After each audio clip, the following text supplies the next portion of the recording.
Welcome back to Cybersecurity in the Ancient World. It's good to have you with us again.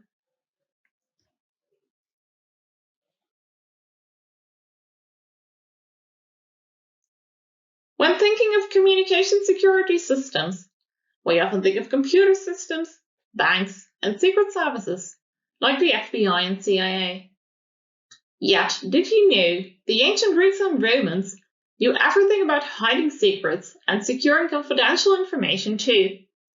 In this series of 10 videos, we will discuss about 10 examples of secret communication in the Greco-Roman world from the 8th century BCE to the 4th century CE.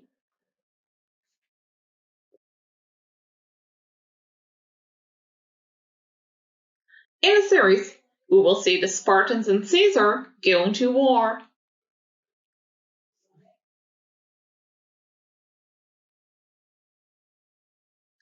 But also cipher codes, invisible ink, love letters, and ultimately, someone who was carrying his own death sentence in a wax tablet without knowing.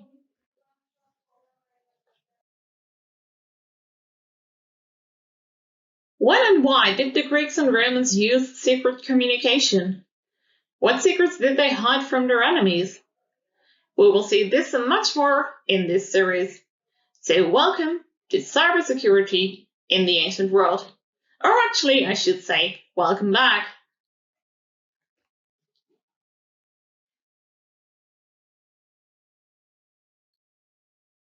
Yes, it is welcome back, since we're already at episode 3. We'll see cunning Spartans, wax tablets, and arrows. Again, stories from Herodotus' histories.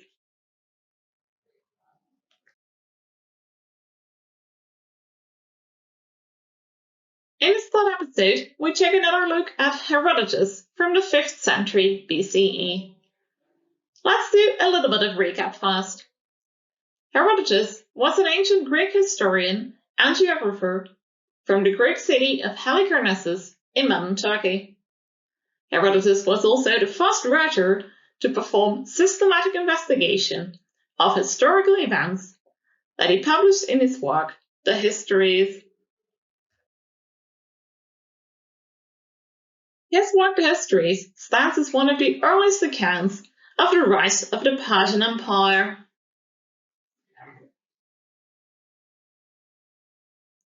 As well as the events of the Greco-Persian Wars between the Persian Empire and the Greek city-states in the 5th century BCE.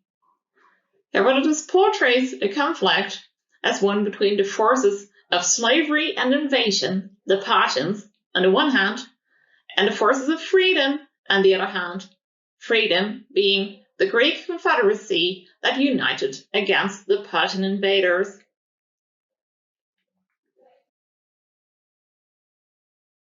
Hiding secrets was important when the Persian enemies and oppressors were nearby. Therefore, Herodotus tells us about at least 4 situations in which secret messages were sent to fool despotic rulers. The 4 situations are discussed here in the series in episode 2 and 3. In the last episode, we saw Harpagus urging Cyrus to revolt against the Persian king Astyages by a message hidden in the belly of a hare. And we saw Hestiaeus urging Aristagoras to revolt against the Persian king Darius by a message tattooed on the slave's head. Now we will take a look at the 2 other examples that involve arrows and wax tablets. We will move in from Persia in the 7th and 6th century BCE to Greece in the 5th century BCE, with our third example, a story about Samoxenus and Artabazus.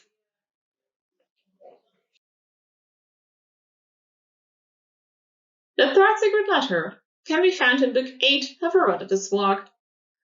The story is set at the siege of Potidæa in 479 BCE, about a year after the Battle of Salamis.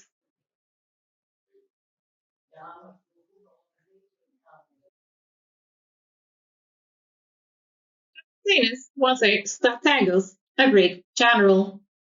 At the siege of Potidæa, Demosthenes decided to betray the city to the Persian commander Artabazus.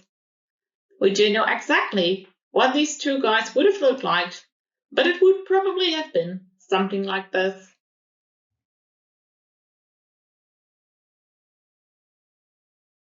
Demosthenes and Artabazus communicated through letters hidden under the feathers of arrows that were shot into an agreed-upon place. The messages were wrapped around the shaft of the arrow, and the arrow was consequently covered in feathers to make the message invisible. Do you remember the message on the slave's hat that we saw last time? That message was invisible too because it was covered by the slave's hair. Since betrayal and treachery was discovered when Artabazus missed his aim. Instead of his steganographic arrow falling in the spot agreed upon, Artabazus accidentally shot a Potidæan, a local man. People who came to aid the wounded man found the letter in the arrow, and in that way, Demosthenes' betrayal became known.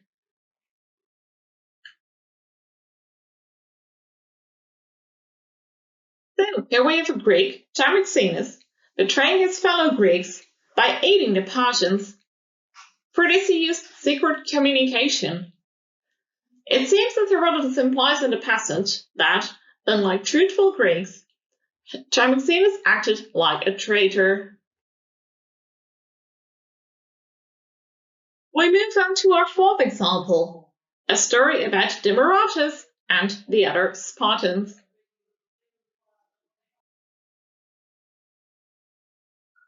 The final secret letter can be found in Book 7 of the Histories. It shows that, according to Herodotus, the Spartans in the 5th century BCE already used secret communication, as the Persians did. According to Herodotus, when the Spartan king Demaratus was in exile at Xerxes' court in Persia,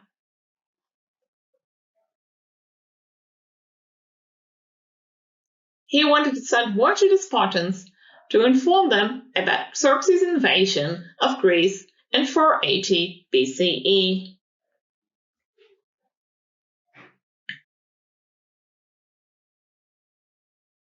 Since Demaratus was afraid the message would fall into the wrong hands, he wrote the message under the wax of a wax tablet.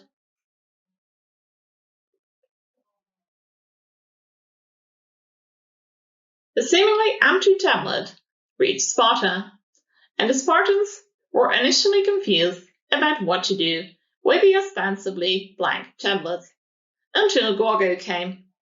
She was the wife of King Leonidas, and Gorgo suggested to look for a secret hidden message under the wax.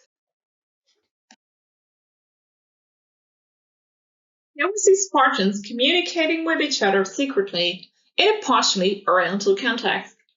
Since Demaratus sent the message while he was in exile at the court of King Xerxes of Persia. This may imply the Spartans learned the use of secret communication from the Persians when living amongst them, or at least according to Herodotus.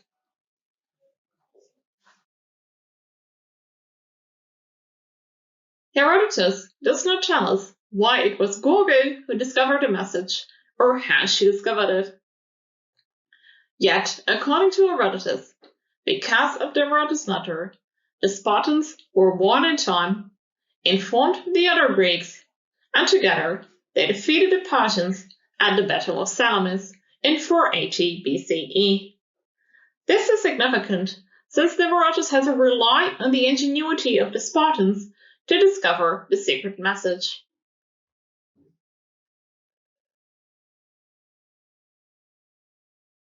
The apparent success of Demaratus' message being delivered and properly understood seems to be a major point of discussion for modern historians of cryptography.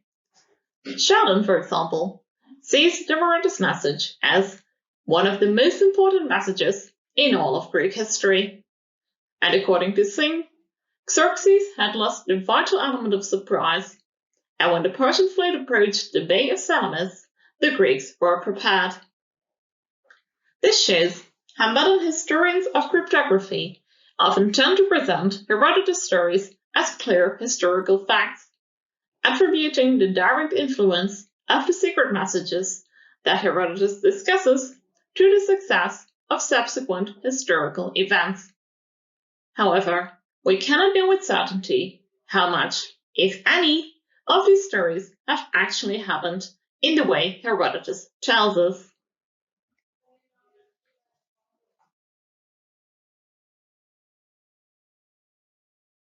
Let us have a closer look at the 4 examples. The 4 instances of steganography in Herodotus' work are unique, since they have 3 features in common that cannot be found in this combination elsewhere in the work, in connection with other messages, or in other instances of trickery and deceit in Herodotus' work.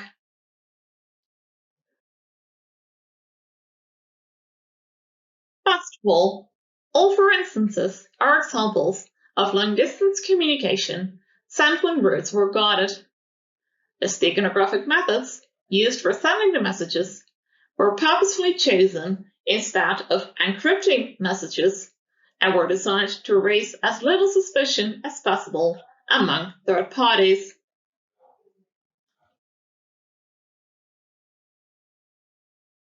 Secondly, there was no intra-Greek exchange of the messages.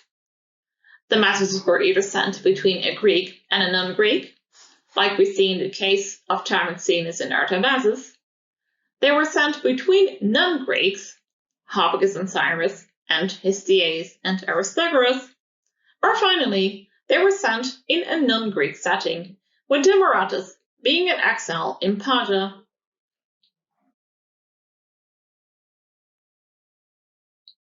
And thirdly, all 4 instances deal with aversion to despotism.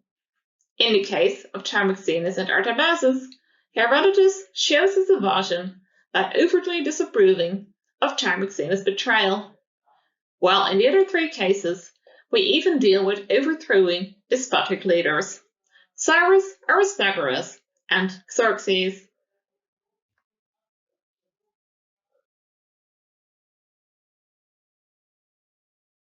To get a better understanding of how the messages and secret messages were seen in Herodotus' days, we must take a look at messaging and literacy in 5th century BCE Greece and Persia.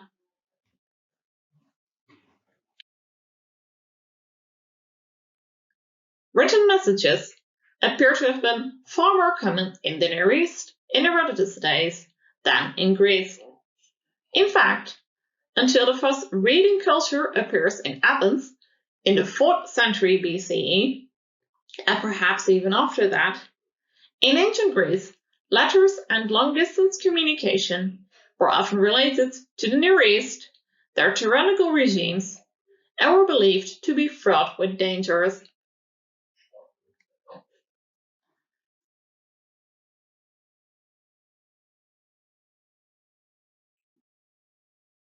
Open oral communication was much better, the Greeks believed in these days.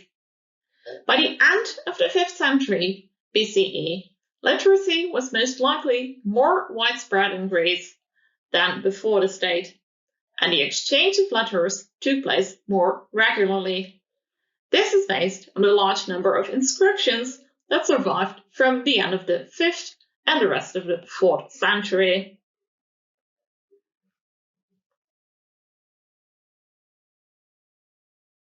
Yet, in Herodotus' histories, written in the 5th century BCE, letters are still relatively exceptional. We can find only 14 references to letters in the whole work. None of these letters concern direct intra-Greek communication in a Greek context. We have Demaratus' letter to the Spartans, but that was indirect communication, and literally indirect because it was written under the wax, and this was set in an Oriental context. So we have no direct intra-Greek communication in Herodotus' histories.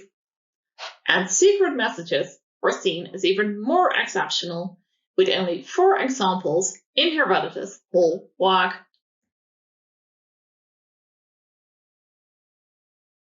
summarize and conclude. Last time we started with Herodotus' first two examples of secret messages. We saw Harpagus urging Cyrus to revolt against the Persian king Astyages by a message hidden in the belly of a hare.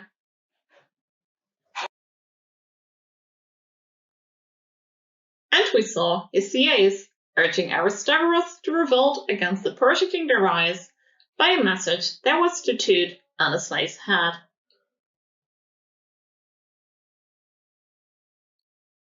This time we saw the Greek Tarmaxenus and the Persian Artabazus sending messages to each other wrapped around arrows.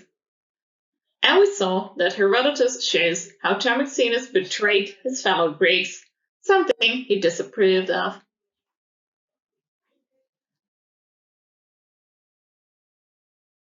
We have also seen Demaratus' letter to the Spartans about Xerxes' invasion of Greece.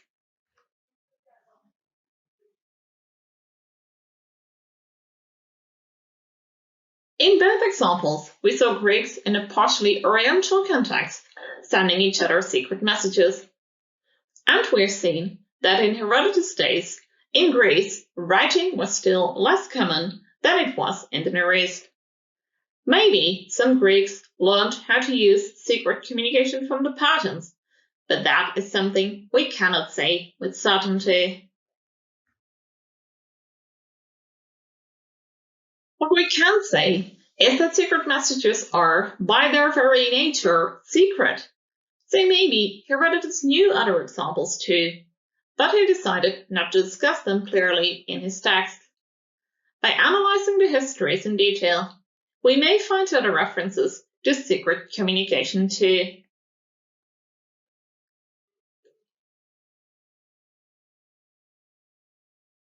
Thank you again for watching. This was episode number 3.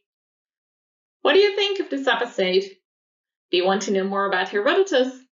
Or do you want to share anything else? Please feel free to contact me for any comments, suggestions, etc. And do you want to know more about communication security in ancient Greece and Rome? Stay tuned for our next episode on the Spartan Scutala.